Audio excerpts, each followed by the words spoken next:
Hey guys, welcome back to the video review. It's about Melvin, and today we will be talking about Don't Mess with an Angel. But before we get into the video, you guys, please subscribe for more content. And yeah, let's get into it, shall we? So Don't Mess with an Angel is a Mexican telenovela produced by Natalie Latilex for Televisa in the year 2008. Okay, it is an adaptation of a Venezuelan telenovela by Venevision.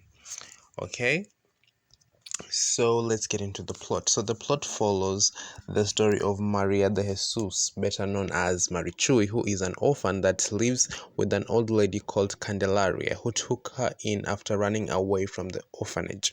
When she was 14, Marichuy had an ugly encounter with a man who sexually assaulted her, and she tries to forget it, but then she never tells anyone. Okay, so yeah, she also tries to remember the face of the man, but she never ever remembers him. Marichuy meets Juan Miguel San Roman when she gets into legal trouble. Juan Miguel is a prestigious psychiatrist who has dedicated his time to rehabilitate young rebellious criminals. Okay, this rehabilitation program serves as a distraction from his failing marriage with his wife Viviana and a crime he committed during his youth while he was drunk. Juan Miguel vows to help Marichuy and takes her to Judge Patricio Velarde's home, a strict and heartless man. Judge Velarde is a strict and heartless man. Okay, so this is a part of that rehabilitation program. Cecilia, the judge's wife, welcomes her with open arms. Unknown to anyone, the couple is actually Marichuy's biological parents who lost her years ago when she was a baby. Estefania is the Velarde's daughter, who is an imposter that schemed her way into the lives of the Velardes with the help of her aunt Isabella. Estefania and Isabella are driven by greed for the Velarde's fortune.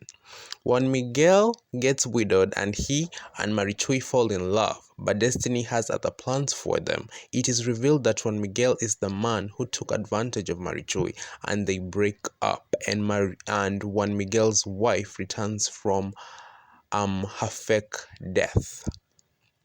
So his wife faked her death. Okay, life becomes more complicated for Marichuy after she realizes she is pregnant. So Marichuy's life changes forever as new enemies rise to destroy her, and destiny will try to bring her and Juan Miguel closer again, but will love conquer it all? Okay, so that is the plot of Don't Mess with an Angel. Kind of complicated, but yeah. So this show, first of all, let me say, was a smash hit here in Africa. I don't know about other places in the world, but this show was a hit. It was very successful. And Marichuy is played by the beautiful Maite perroni, and Juan Miguel is played by William Levy. Okay, so these two are very successful, telenovela actors, and they really do own their craft. Okay, so what I think about this telenovela is, if I'm being 100% honest, I really didn't like it. Okay, I don't know. I didn't like it. I don't know why I didn't like it, but that should not minimize its accomplishments. And I cannot lie and tell you it wasn't successful just because I didn't like it. It was very successful. It was a huge hit. Everyone wanted to see what Marichuy was going to do next. So that was, it was nice. And I can tell you there were good parts that I enjoyed, like in the beginning, the falling in love and her being wild and stuff like that. That was very entertaining. It was so entertaining to see them falling in love and all of the antics that Marichuy had. She was this girl who was untamed. She had so many things, so many layers to her that were very enjoyable. But then as we go deeper into this telenovela, then we it's a bit problematic. The plot is a bit problematic, but then that's just how telenovelas are. They're a bit problematic, and maybe some people will find that Juan Miguel being the man that assaulted her sexually while she was young, them finding that out, and then they still ending up together in the end. Some people might find it problematic. I don't know. I really don't have an opinion on that. But the telenovela overall was it's a good watch. If you really want a good watch, it really is a good watch. You can just binge it and watch it, and it's good. The villains of this show, Estefania, we had Viviana, we had Estefania, we had Isabella, we had Amador Robles, we had so many of them.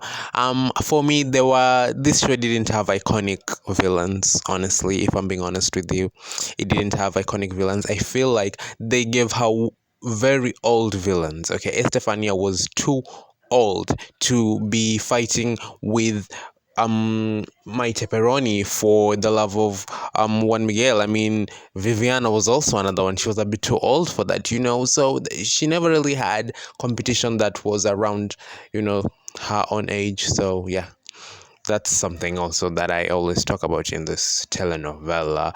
Another thing, it was a bit long for me. Some parts are very unnecessary, like her going and changing her name to Oliria or something. It was very, very unnecessary. And then the parts of her becoming an actress, some of them were dragged out, and then it's very slow paced. Yeah, the show is very slow paced. I feel like the storytelling could have been a bit fast paced. Yeah, that could have really, really, really, really sealed it. But then yeah, overall it was a good viewing experience. It's not one of my favorite telenovelas, by the way. But then I'm gonna say it was nice. It was very successful, very impactful. I mean, if you say impactful telenovelas, then this one was it. Marichuy and Juan Miguel dominated screens. Here in Kenya alone, it has been broadcast on two very big platforms, on two very big channels. So that should tell you something. This show was and is still very successful, and even if they air reruns, then people will still watch. That's just how successful this show is. That's how it has a cult following, I can say. Yeah, it has a cult following. And yeah, so what else? Marichuy's parents, Viviana and oh no, Cecilia, I'm sorry. Yeah, Cecilia and the judge, the old man. Well, honestly, the search for their child was so long. I mean, we felt it all the way here.